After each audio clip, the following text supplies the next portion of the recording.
রাধে রাধে বন্ধুরা, রাধা অষ্টমীর অনেক অনেক শুভেচ্ছা দিয়ে আজকের ভিডিও শুরু করলাম বন্ধুরা। তো সকালের বাড়ির সমস্ত কাজকর্ম করে দিয়েছি। তো আজ রাধা অষ্টমী, কিন্তু মেয়ের স্কুল কোনো কারণে আজকে ছুটি নেই। ওদের আজকে একটা এক্সাম আছে, সেই জন্য স্কুল এখানে চালু আছে। এখানে যেহেতু হায়দ্রাবাদ, খুব একটা স্কুলে ছুটি দেয় না। তো বিশেষ কোনো কারণ না থাকলে স্কুলে ছুটি দেয় না, কিন্তু রাধা অষ্টমী ওদের স্কুলে পুজো হয়ে থাকে, সেই জন্য স্কুলেও ছুটি দেয়নি। আবার একটা এক্সামও আছে আজকে। তো এখন দেখো অনেক ফুল এসেছে, তো সেই জন্য ভাবলাম আজকে গণেশ ঠাকুরের জন্য একটা মালা করে নিই। তো সেই জন্য গোলাপ ফুল যেহেতু বেশি পরিমাণে দিয়েছি, তো গোলাপ ফুল আর চামেটি ফুল দিয়ে একটা মালা করে নেব। পুরো ভিডিওটা দেখতে থাকো প্লিজ বন্ধুরা। ভিডিও ভালো লাগলে লাইক শেয়ার কমেন্ট করবেন।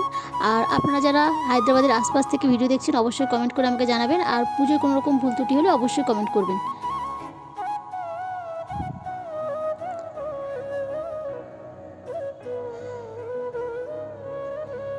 তো এখন দেখো বন্ধুরা, মালাটা হয়ে গেছে। এরপর গোপাল সোনাকে স্নান করিয়ে নেব। আজকে পঞ্চামৃত দিয়ে স্নান করাতে হয়, তো সেই জন্য আগে থেকেই পঞ্চামৃতটা বানিয়ে রেখেছি। আর এখন দেখো গোপাল সোনাকে স্নান করার জন্য ওই প্লেটটাতে একটু ফুল দিয়ে দিয়েছি। তো এবার গোপাল সোনাকে স্নান করিয়ে দেবো। তারপরে পঞ্চামৃত দিয়ে স্নান করানোর পরে একটু যেহেতু চিনি দিয়ে স্নান করাতে হয়, তারপরে একটু চিনি দিয়েও স্নান করিয়ে দেবো। আর আগে একদিন একটা হলুদ রঙের ড্রেস কিনে রেখেছিলাম জন্মাষ্টমী যখন মার্কেটিং করতে গিয়েছিলাম। তো আমি জানতাম না যে রাধা অষ্টমীর দিনকে রাধারানীকে ব্লু কালারের ড্রেস পরাতে হয়। রাধারানীর ব্লু কালারের ড্রেস পছন্দ, তো সেই জন্য আবার আগের দিনকে একটা ব্লু কালারের ড্রেস বানালাম আর একটা লাল রঙের ওড়না বানালাম। তো আমাদের গোপাল সোনাকে রাধারানীর রূপে কেমন লাগছে অবশ্যই তোমরা কমেন্ট করে জানিও বন্ধুরা। তো আমি যেহেতু এই প্রথমবার রাধা অষ্টমীর পুজো করছি, তো এর আগে জন্মাষ্টমীর পুজো করেছিলাম, এরপর রাধা অষ্টমীর পুজো করছি। তো আমি এতটাও জানি না যে কীভাবে পুজো করতে হয়। যতটুকু পুজো করি বন্ধুরা ভক্তি শ্রদ্ধা দিয়ে পুজো করে থাকি। তো শুনেছি গোপাল সোনাকে ভক্তি শ্রদ্ধা দিয়ে পুজো করলেই ওখান থেকে কৃপা পাওয়া যায়। তো সেই জন্য আমি ভক্তি শ্রদ্ধা দিয়ে গোপাল সোনাকে পুজো করে থাকি। তো এর মধ্যেও যদি কোনো রকম ভুল ত্রুটি হয় বন্ধুরা অবশ্যই তোমরা আমাকে কমেন্ট করে জানিও যে এইভাবে পুজো করতে নেই, এইভাবে পুজো করতে হয়। তো তোমরা যতটা বলবে ততটাই আমি শিখতে পারবো।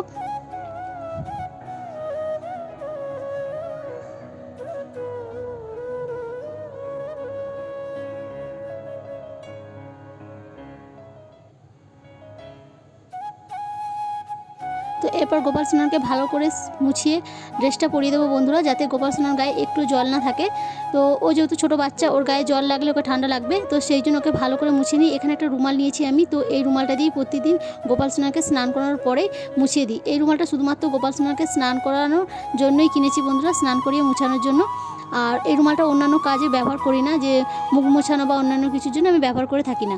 আর এখানে দেখো রাধা অষ্টমীতে গোপাল সোনাকে পরাবো বলে এই নেকলেসটা আর চুড়িটা কিনে রেখেছিলাম। আর অন্যান্য কিছু জিনিস আমি কিনে নিই এখন বন্ধুরা।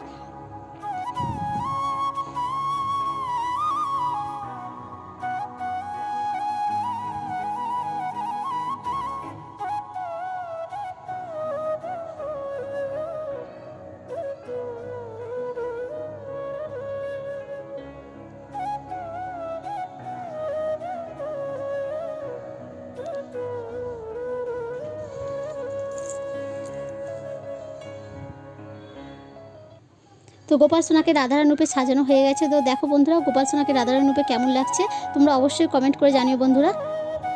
এখন গোপাল সোনাকে নিত্য সেবা দিয়ে দেবো। এরপর একটু খিচুড়ি বানাবো বন্ধুরা, যেহেতু আজকে রাধা অষ্টমী আর একটার মধ্যে যেহেতু পুজোটা করে দিতে হবে, তো সেই জন্য বিশেষ কিছু করিনি। খিচুড়ি আর আলু ভাজা আর একটু টমেটো চাটনি করেছি বন্ধুরা, ওটাই আজকে ভোগ লাগাবো। তো এখন একদিকে খিচুড়ি বসিয়ে দিয়েছি আর এরপর ভেজে নেবো আলু।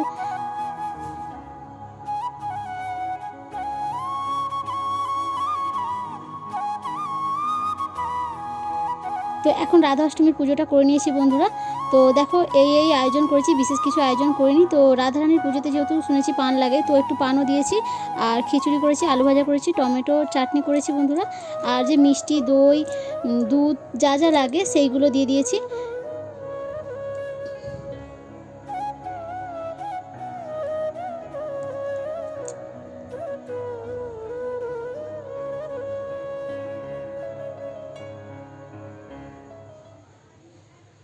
তো আজকে ভিডিও আর বড় করলাম না বন্ধুরা, তো এখানে শেষ করছি। শুভরাত্রি।